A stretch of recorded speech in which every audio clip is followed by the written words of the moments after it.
are brilliant, yet you've heard of them. You would feel them when you read them. It'll more, kind of like this, it'll more be putting words to your own thoughts, okay? So in this next section here, it'll be doing a lot of the same thing, putting maybe words to your own thoughts. Let me go back to that. Using the best available tools and information to predict the future. Well, define the market trend using the Defining Your Posture page. It's a page on our website. Define the stock trend using the 30-day moving average, and then chart the stock's expected pattern. I'm all about patterns. Now, if you take a look at the Spotting Trends page, we see right over here the market, sector, and stock, and that's where we go ahead and we have our trading decision. Well, the market, the overall market, that kind of makes sense, right? The Dow Jones and the NASDAQ. The sector, what's the industry group doing? What is the industry group generally? That's the neighborhood doing. Is it trending up or trending down? And then finally the stock and the trading decision there. Well, first we need to know the trend. What is it? The market sector stock. Again, this is kind of go fairly quickly here. Market sector stock. That makes sense, right? We want all of them to be congruent. Market sector stock. I find a lot of people making mistakes because they're not familiar with what the overall market's doing. Michael, I'm buying this stock right now, yet the Dow Jones is showing 3 red arrows. Well, if the Dow Jones is showing 3 red arrows, it's money, maybe the market's had a little bit of a retracement. Be careful, all right? So do not fight the trend. Do not swim upstream, all right? And the trend will tell you what to do. The indicator only tells you when to do it, okay? So again, the trends tell you, hey, I'm bullish. I'm looking for great stocks. Then the indicators are the arrows. Hey, those 3 green arrows. Hey, get in, get in, get in. Heavy volume, let's go. Okay? Identifying current market trends. We're going to be looking at the current trend. What is going on with the overall market, the Dow Jones and the NASDAQ. And we're going to be coming up with our market forecast. What is going to be the short term? Are we expecting the market to be heading up or heading down over the short term? And then we're also going to be taking a look at the midterm, the VIX and the VXN. Those are the volatility indicators on the OEX and now actually the Standard & Poor's 500.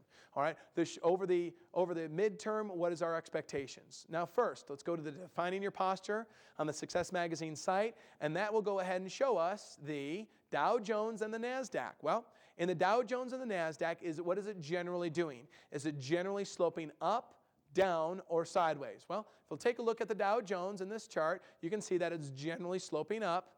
And you look at the NASDAQ, it's generally sloping up. So for each of those, so far with the Dow Jones and the NASDAQ, it's been in a nice upward trend.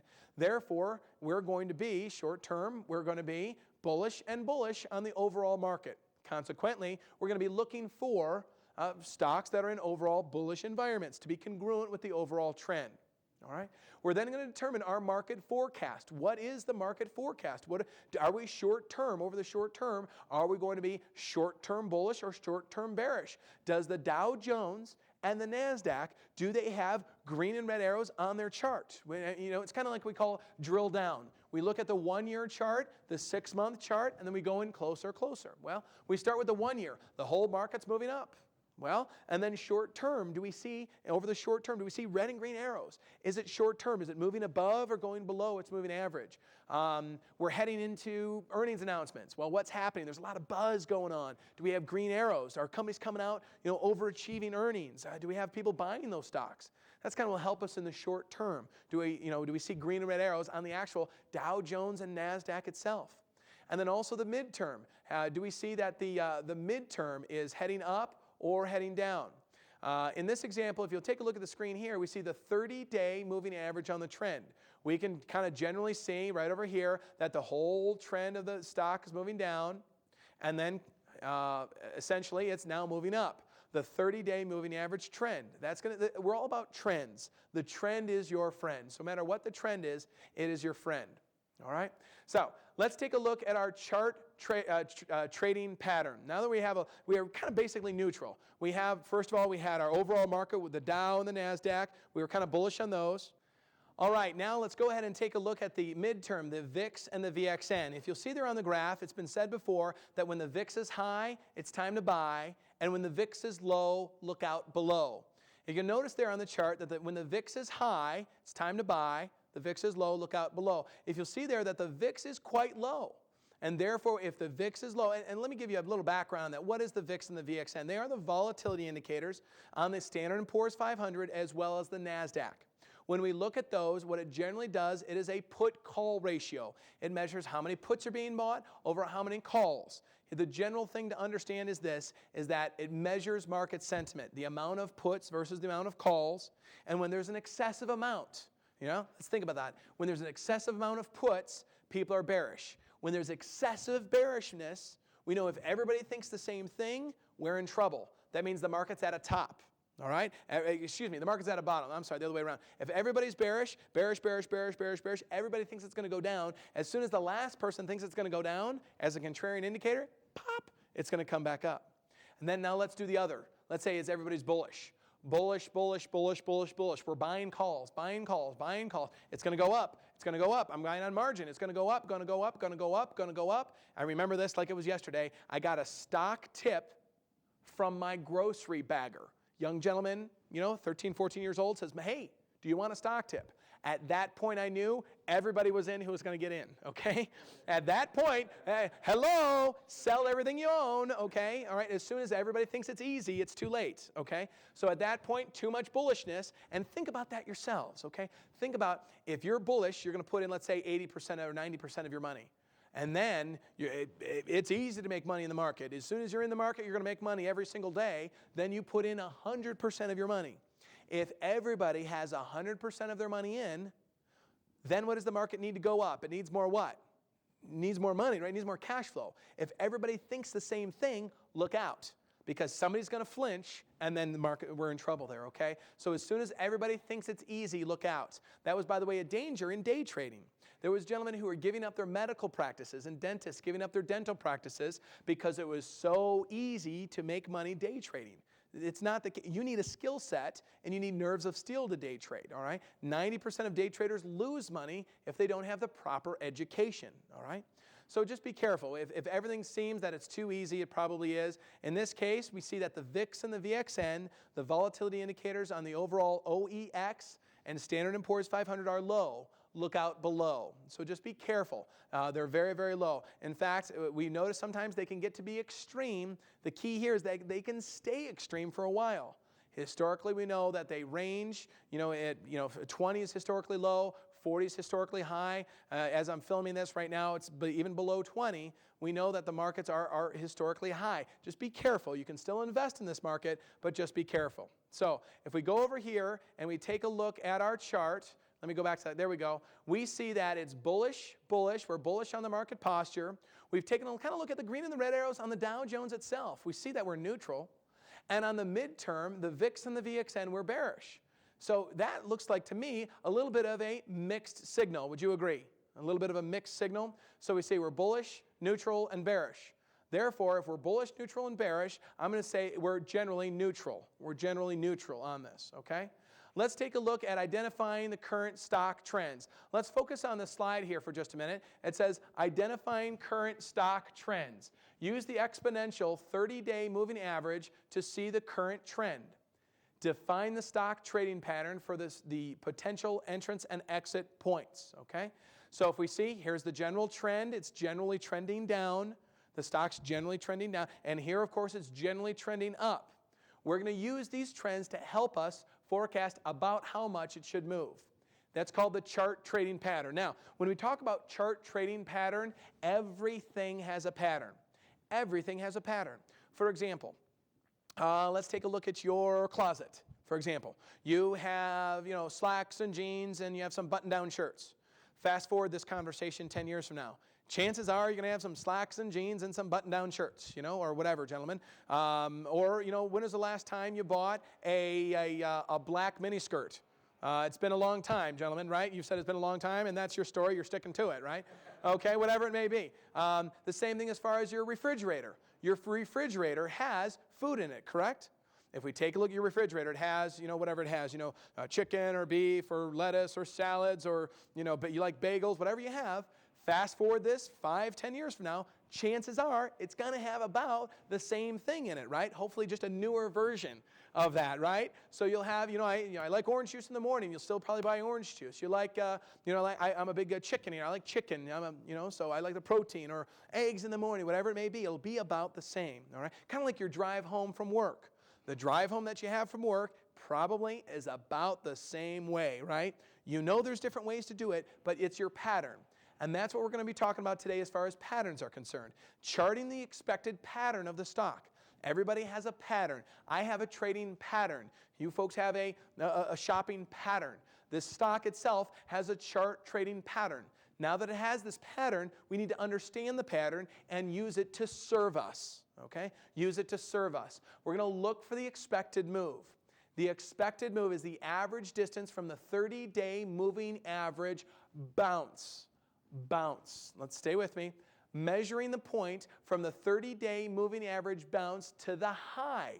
When I talk about the 30-day moving average, especially on trending stocks, the 30-day moving average, for lack of a better term, is going to be home. Home for the stock. So it leaves the 30-day moving average, bounces up, it leaves home. How far does it go? It mathematically has to come back to the moving average. We know this. Mathematically it does. And then it comes back and it bounces. How far does it go? What is the average distance from home, or its 30-day moving average? We're going to use a one-year chart. For bullish trades, we're going to use bounces to the upside, and for bearish trades, we're going to be using bounces to the downside. I like to trade both bearish and bullish trades. I said this before. I said, here's the rule of thumb. Bulls make money and bears make money. Pigs get slaughtered, right? Those are the greedy people. So we need to understand the yin and the yang, all right, how to make money in each of these environments. Now let's take a look. Here's our chart trading pattern. Let's start on the left-hand side. Let me use my mouse right over here. Here's the left-hand side right over here. That's the stock right over there. It's hitting its home, its 30-day moving average. And then the bounce up, it bounces over here. It bounces above the 30-day moving average, and then it comes back home. Well, in that circumstance, it goes from $18 a share to $22. It moves on average of 4 points. 4 points. Well, it then moves from, let me use my little mouse here, my arrow, where is that? There we go. That bounces off the moving average right there. It bounces to a high. It leaves home, bounces to a high about there. How far of a bounce was that? Well, in that circumstance, it was about 3 points. Well, let's again go to another area right near here where we see that it bounced from the moving average. It bounced from the moving average about here, bounced above right there. That area right there was about a 4-point move. Again and again and again. Just take a look at this. It's bouncing from the moving average above, moving average above, moving average above. If you take a look at this, every time it hits the moving average, it has an approximate length of time, an approximate pattern. You have a pattern, I have a pattern. Now, before I give you this average, kind of the solution of what we're looking for, let me kind of see if I can paint a picture here for you. The market maker on the options exchange, or the specialist at New York, he has a selling pattern. He likes to sell a certain way, kind of like he dresses a certain way, or you drive a certain way, or you and I eat a certain way. He has a selling pattern. He likes to do things. Now, you can say he's logical. He's not. We're all emotional. I mean, something that has more emotion just has more logic behind it, right? So we all feel a certain way. He has a selling pattern. I have a buying pattern. He has a buying pattern. She has a buying pattern. We all have buying patterns. The way we buy the stock, the way he or she sells it to us, that now creates the stock's chart trading pattern. It's all about patterns. So let's think. If the stock then in this circumstance, let's focus on this graph here. If we see that on average, it says, let's say it bounces 4 points, 3 points, 4 points, 3 points, 5, 6, 3. On average, the average move is approximately 28 points divided by 7. On average, it moves about 4 points. So if you have a good buy signal on this stock, we would not guesstimate that it would go much more than 4 points. Are you with me? That's generally about it. So we're not going to have pie-in-the-sky hopes. In fact, if you want to be a little bit conservative, go ahead and let's guess it's going to go 3 points or maybe 3.5. Are you with me on the conservative? Your coaches as well as I, when you email your workshop instructor or whoever you're going to be emailing here, you'll know from our support page, is our goal is your success. Selfishly, you're going to stay with us. We know that we have just an obscene amount of people are renewing our website. It's inordinate that you folks, since you're committed to your future, you will be renewing with us because we're going to help you. We're going to teach you more and more. We're always improving our website. Let's go over here. So 4 points is about average. Okay, put that kind of in the back of your mind. This is why it helps to kind of know the chart trading patterns of a few stocks. So now we have, okay, it's about 4 points. Well, the trend is your friend. Trade only in the direction of the trend. Define the market posture prior to the trade. Chart the stock's trading pattern prior to entering the trade. So we know the trend. We know that the trend of the stock is up. The market posture, we feel neutral. Now, can you invest in neutral markets? Remember, we are bullish, neutral, bearish. Well, yes, you can. You can invest in neutral markets. Would you have a little lower expectations in a neutral market than a bullish market? Yes? Yeah, absolutely. And would you be a little bit more cautious in a neutral market because we know that, the bears are kind of and the bulls are kind of arguing it out a little bit. But yes, it reminds me of this. Let's take an example. Let's say you come up to an intersection and we see the green light, but it's blinking. And then we see the yellow light, and it's blinking. And then we see the red light, and it's blinking. So we have all three are blinking. And since you're an option trader, you're like me, you're a little bit aggressive, and you say, heck, you only live once. You hammer on it, and then you realize about halfway in that intersection, you realize, what am I thinking? So then you slam on the brakes, and you're middle in the intersection. Is that maybe a cause of potential grief in the future, yes?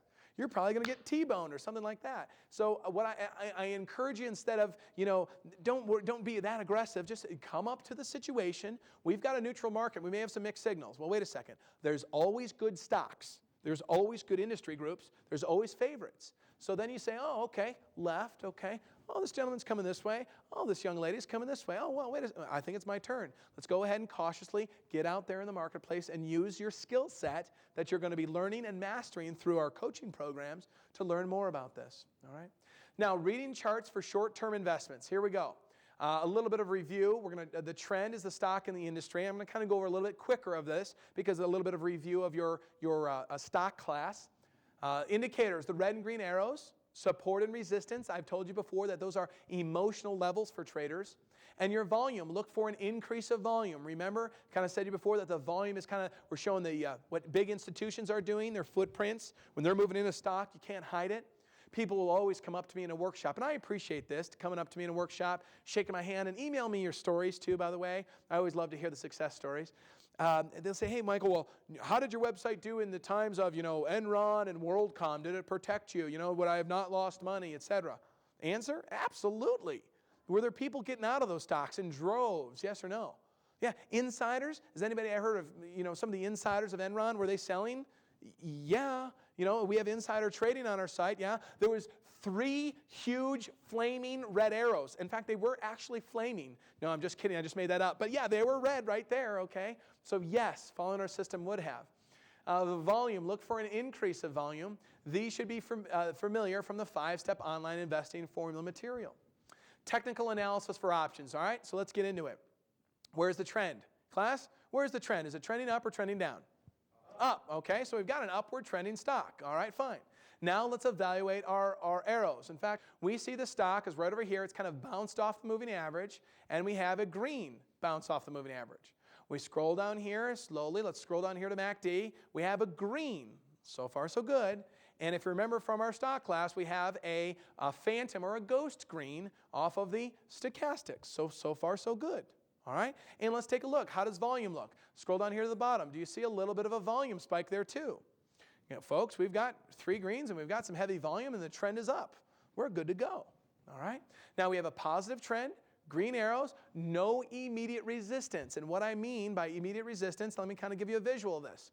The stock goes, let's say it goes, 30, 32, 34, 35, 35, 35, 35. Then it bounces back down to 30 and it's heading back up. 35, it just hit its head on it a week ago. The stock hit its head, bounced down. 35 very well may be potential resistance right there, right in front of us. If the stock's 34, I would not make an option trade at 34 if resistance is 35. I need more room to move, okay? There's no immediate resistance, and we have a higher than average volume on up days. 2 things we do. Not only do we buy, but you're welcome to email me if this happens. No, I'm just kidding. But so we have a great signal. It's a bullish signal. A bearish signal would be that on the contrary or conversely. We would have a negative trend below the 30-day moving average or just breaking through it. and a peak in the MACD indicator. Think about that. Remember the MACD, moving average convergence and divergence. We have a little bit of a mountain, and the mountain is just starting to get top heavy. Whoa, maybe the perfect time to get involved in a put. Higher than average volume on the down days. Remember, volume is conviction of the move or confirmation of the move or fuel for the move. So if we have it higher than average volume on the down days, who controls those down days? Bulls or bears? Bears do, right? And if the bears have higher than average volume, they're winning. Uh-oh. You know, that's kind of the confirmation. A little bit of review from our stock class. But let's take a look at this one. Technical analysis for options. Well, here we have a trend that is down, okay? In this circumstance, the trend's down. Let's highlight this, and let's take a look. Let's use my little arrow here, focus on the chart. There we go. We have it's hitting the moving average, kind of bouncing down. We have the MACDs. We have a mountain right over there, and it's starting to turn down just a little bit there. We know a red arrow's coming next. And we have stochastics. Stochastics are overbought. After they become overbought, look out. This last move, this is a little bit higher level stuff here, but the stock moved up, and it moved up on descending volume. See this descending volume? The stock moved up on descending or declining volume. Bad news, bulls. Bad news. What does that mean? The stock's moving up, the bulls, but on low volume, they have no conviction. It's just forecasting, foreshadowing, and a turning over. So it goes up on low volume, look out, all right? So that's your, if you see on the bottom of the chart right over there, that's our volume. That's exactly what I'm talking about. That volume that's sloping down there a little bit. The bulls do not have conviction. So in this area, let me kind of blow this up a little bit. That's the downtrend. That looks like a little bit of support. So let's take a look at this. Right here in September, we have a bounce off support. Right over here, we have a bounce off support right here. We have another bounce off support. And right here, it broke through support. Uh-oh. Support was an emotional level. I'm going to get a little bit unique here by talking about bulls and bears. That's the way it really is, though. Remember, the bulls are the buyers, bears are the sellers. Bears go down, sell, down to, let's use this example. Let's say, $48 a share. Bulls go 48, I'm in, okay? Whoosh, comes up again, comes back down, 48. Bulls go 48, I'm in. Same thing, guys. Lastly, let's take a look at the graph right there and look at the high volume in mid-October. Slams down again, hits 48. Bulls say, I'm in. And bears do it again. The downtrend, let's take a look at the last line on the graph. The bears are selling, and sure enough, it goes to 48. And finally, the bulls that are buying at 48 say, forget it. They throw in the towel, we're gone, and look at the volume. Take a look at the volume. If you look right underneath here on the volume, that's a huge volume spike on a down day. Hello, the bears have now taken control, all right? That would be a good entry for a put, right over there, okay? So we have bullish signals. That's an uptrend, green arrows, a bounce off support up, and a volume increase. Our bearish signals, of course, a downtrend, red arrows or peaking MACD, foreshadowing a soon-to-be, coming red, and a bounce off resistance or breaking through support and a volume increase. Let's take a look at this chart, folks. If you see on both of these, ideally, I would like a volume increase. A volume increase on the upside and also a volume increase on the downside. Again, that shows conviction or confirmation of the move. So let's get into strategy one, okay? If you're taking notes, let's write down strategy one. Now that we understand our signals, let's get in. We have